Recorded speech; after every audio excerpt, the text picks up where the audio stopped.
Portal पर आप मुआवजे के लिए आवेदन कैसे कर सकते हैं अगर आपकी फसल में किसी कारणवश नुकसान हो गया है, यानी भारी बारिश के कारण नुकसान हो गया है या आपकी फसल में पानी खड़ा है इसलिए आपकी फसल गल गई है। तो दोस्तों आप मुआवजे के लिए आवेदन कैसे कर सकते हैं। 15,000 रुपये प्रति एकड़ और 12,500 रुपये प्रति एकड़ मुआवजा हरियाणा सरकार से प्राप्त कैसे कर सकते हैं, आज की इस वीडियो में हम सीखने वाले हैं, आपको आवेदन करके दिखाने वाले हैं ताकि आप घर बैठे अपने मोबाइल फोन से ही खुद ही आवेदन कर पाएं ई क्षतिपूर्ति पोर्टल पर जाकर मुआवजे के लिए। तो चलिए किसान भाइयों वीडियो शुरू करते हैं। तो किसान भाइयों इसके लिए आपको क्या करना है, आपको गूगल क्रोम या किसी भी एक ब्राउजर को ओपन कर लेना है। इसके सर्च बार में यहां पर आपको लिखना है ई क्षतिपूर्ति हरियाणा और इसे सर्च कर देना है। जैसे ही आप सर्च करते हैं आपके सामने जो पहली ही वेबसाइट आ रही है ई क्षतिपूर्ति अब यहां पर आपको क्लिक कर देना है। जैसे ही आप क्लिक करते हैं आप ई क्षतिपूर्ति पोर्टल पर आ जाएंगे।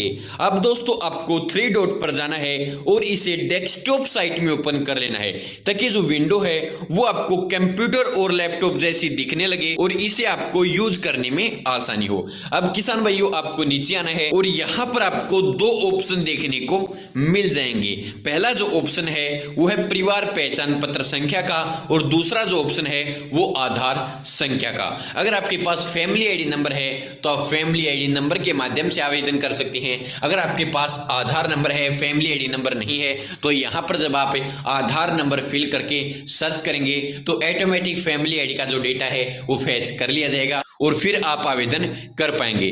तो हम अब फैमिली आईडी नंबर पर क्लिक करके यहां पर अपना फैमिली आईडी नंबर फिल कर देते हैं और वैलिडेट ओटीपी पर क्लिक कर देते हैं। जैसे ही आप वैलिडेट वाले ऑप्शन पर क्लिक करेंगे सदस्य चुने का ऑप्शन आपके सामने आ जाएगा। अब आपकी फैमिली आईडी में जितने भी सदस्य हैं उनका नाम यहां पर आपको दिखा दिया जाएगा। जिस भी सदस्य के नाम से आपने अपनी फसल ऑनलाइन कर रखी है यानी फसल पंजीकरण कर रखा है उस सदस्य के नाम के सामने आपको यहां पर क्लिक कर देना है। किसान भाइयों मैं आपको बता दूं अगर आपने फसल पंजीकरण अभी तक नहीं किया है यानी मेरी फसल मेरा बेरा वेबसाइट पर अगर अभी तक आपने अपनी फसल को पंजीकृत नहीं किया है कि आपने किस खेत में कौन सी फसल बो रखी है तो किसान भाइयों जल्द से जल्द मेरी फसल मेरा बेरा पोर्टल पर पहले अपनी फसल का पंजीकरण कर लीजिए, वरना आप क्षतिपूर्ति के लिए आवेदन नहीं कर पाएंगे। अनिवार्य है मेरी फसल मेरा बेरा पोर्टल पर फसल पंजीकरण। और दोस्तों फसल पंजीकरण आप तभी कर पाएंगे जब आपने फैमिली आईडी बनवा रखी होगी। तो अब किसान भाइयों अगर आपने पंजीकरण नहीं किया है तो जल्द से जल्द कर लीजिए। करना कैसे है उससे संबंधित मैंने पहले से वीडियो बना रखी है, उस वीडियो का लिंक आपको इस वीडियो के डिस्क्रिप्शन बॉक्स में मिल जाएगा।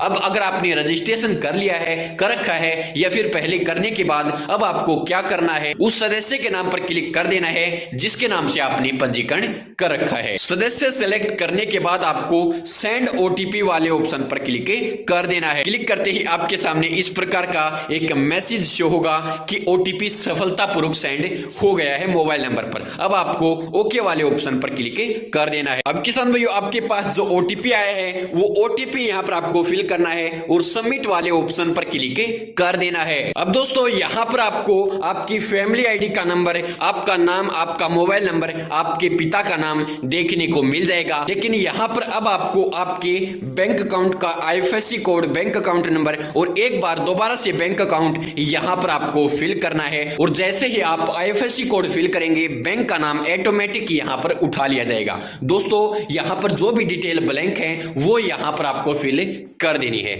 दोस्तों आपका वही बैंक अकाउंट यहां पर आप फिल करें जो आपने मेरी फसल मेरा बेरा की वेबसाइट में ऐड कर रखा है आगे चलकर, जिसे आपको दिक्कत नहीं हो। अब दोस्तों फिल करने के बाद आपको सबमिट वाले ऑप्शन पर क्लिक कर देना है। अब दोस्तों आपके पास एक ओटीपी सेंड किया गया है, वो ओटीपी यहां पर आपको फिल करना है और ओके वाले ऑप्शन पर क्लिक करते ही आप इस पेज पर आ जाएंगे। अब आपने मेरी फसल मेरा बेरा पोर्टल पर जितने भी केले ऑनलाइन पंजीकृत कर रखे होंगे उनका रिकॉर्ड यहां पर आपको देखने को मिल जाएगा। अब किसान भाइयों जो फसल आपने अपने खेत में बो रखी है या फिर मेरी फसल मेरा बेरा पोर्टल पर दिखा रखी है वह फसल यहां पर आपको देखने को मिल जाएगी। अब किसान भाइयों आपको मुआवजे के लिए आवेदन करने के लिए क्या करना है, यहां पर पेंसिल का निशान है इस पर आपको क्लिक कर देना है। जैसे ही आप क्लिक करते हैं यहां पर आपको क्षतिपूर्ति वितरण दर्ज करे का ऑप्शन मिल जाएगा।